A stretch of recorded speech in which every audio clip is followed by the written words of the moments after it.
Comment donc réduire le nombre d'accidents sur la route, surtout ceux impliquant de jeunes conducteurs, peut-être en employant une façon détournée? En Charente justement, une troupe de théâtre présente actuellement un nouveau spectacle, Cocktail à gogo, une pièce et un message fort portant sur les dangers de l'alcool et des conduites additives. Là encore, cette initiative est d'un genre nouveau, il est à destination des lycéens. Reportage Jérôme Deboeuf et Patrick Messner. Toi, t'es malade, tu vas prendre n'importe quoi sous prétexte que c'est explosif.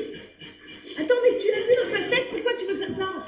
Je sais pas moi, l'expérience là, envie d'avoir la pêche un peu là. Le décor est planté pendant 30 minutes. C'est la durée de la pièce qui verra défiler une brochette de personnages, tous liés de loin ou de près aux addictions, drogue et alcool. Leur histoire servira ensuite à ouvrir un dialogue avec le public.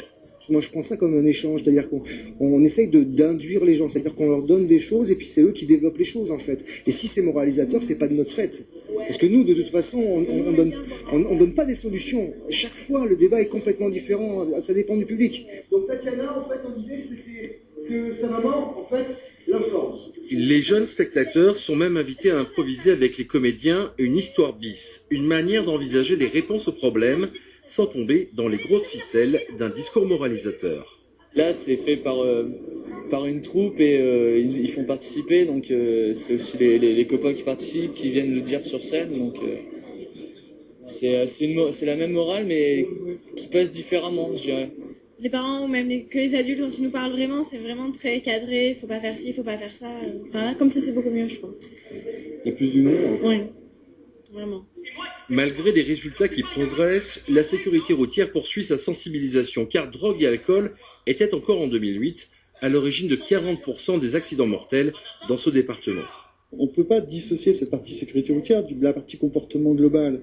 Et on se rend compte qu'en termes d'addiction, on a des jeunes qui boivent de plus en plus, qui consomment de plus en plus jeunes.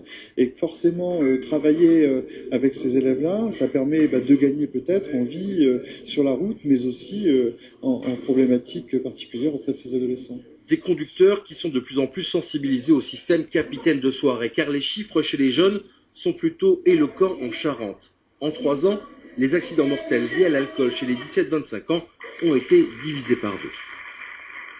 C'est ça qui compte.